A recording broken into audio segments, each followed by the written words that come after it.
Hello, everyone, and welcome to another episode of Coffee with Carl. I am your host, Carl Zellner. I'm one of the attorneys with Anderson Business Advisors. Today, I wanted to talk about our anonymity expectations.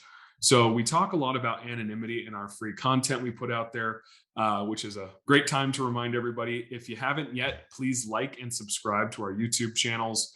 It just helps us know that we're putting out useful information and that people are enjoying it. So, we'll continue to do it. Anonymity expectations. Let's talk about some of these pieces, and we'll also talk about the realities on some parts, because this tends to be one of the questions or several of the questions that lots of people tend to ask. And yeah, there's some limitations. So with anonymity, it's an awesome tool that's out there. It is most appropriate for your passive investments, right? So if we've got rental properties, if we've got something where we're not sort of constantly interacting with the outside world, that's where it tends to be most appropriate. Now, you can get levels and layers of anonymity even through your active investing. What comes to mind is, say I had an LLC. Usually, if we're doing like flips or wholesaling, something like that, we want that to run through something with corporate tax status. So that way we can get the advantage of having it treated correctly, as well as avoiding the disadvantage of dealer status. But if I'm looking for a level of anonymity there, what I could look at is an LLC taxed as a corporation. So at the state level, when I'm filing with the Secretary of State, if my Wyoming holding company is the member of that LLC, now I've got a layer of anonymity on that LLC itself. But I also have that corporate tax status, so I'm not being tagged as a dealer, and I'm running the income through the appropriate entity for active investing.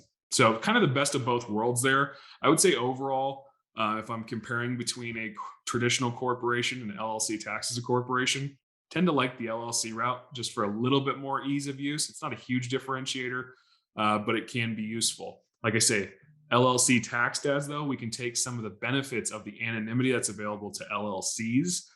Difference between the LLC and a corporation is normally within a traditional corporation, you're not listing the shareholders, so the owner somewhat becomes irrelevant.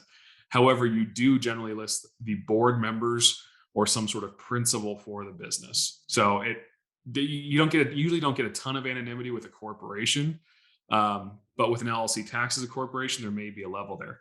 Now, practically, it's sort of a strange world on the active investing side, because this is where most clients will actually be handing out business cards. You're acting on behalf of the business. So the reality is, even within a traditional corporation, to get a layer or a level of, I don't know, I guess, separation between the owner and the business, a lot of times we're going to go ahead and suggest you use a business card that reads something like president or vice president, right? That's your officer position within that traditional corporation.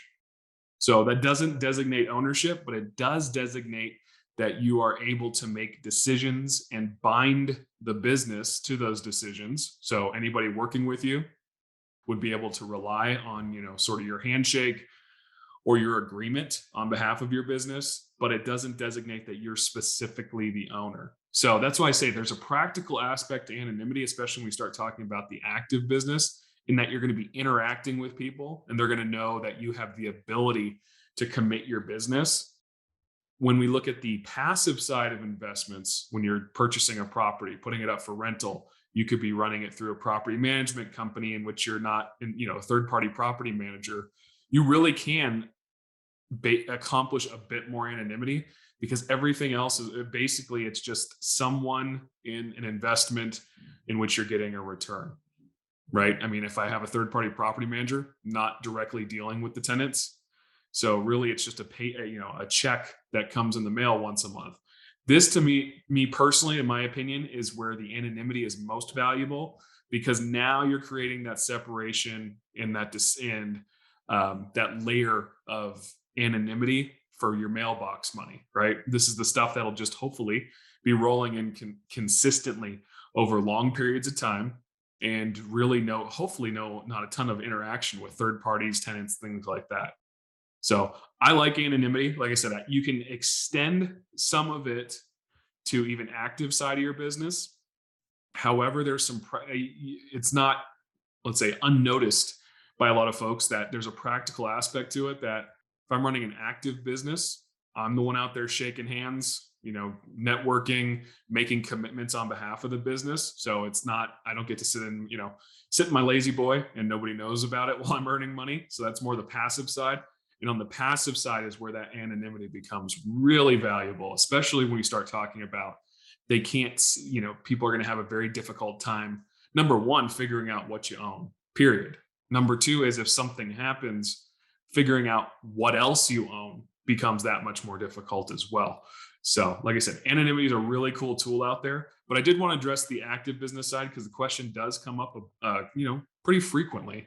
So there's a layer there. But yeah, the practical aspect is you're still out there shaking hands, but remember to shake hands as an officer of the company, not as the owner of the company. You still have the ability to bind the business as an officer if it's a traditional corporation or even if it's an LLC. So that's not a problem.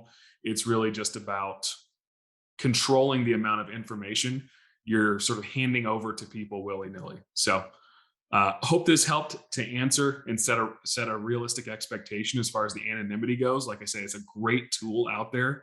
It's most valuable for your passive assets, but there is a level you can utilize in your business. So I would encourage anybody who has more questions about that. We do offer one of our classes we're certainly teaching online at this point.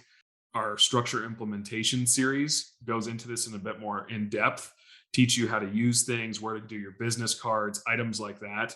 So we want you to make sure you're taking advantage of that continuing education. Certainly, if you're an existing client, if you're somebody who's watching this for the first time, certainly you're always welcome to reach out. We offer a free consultation for anybody who wants to call in.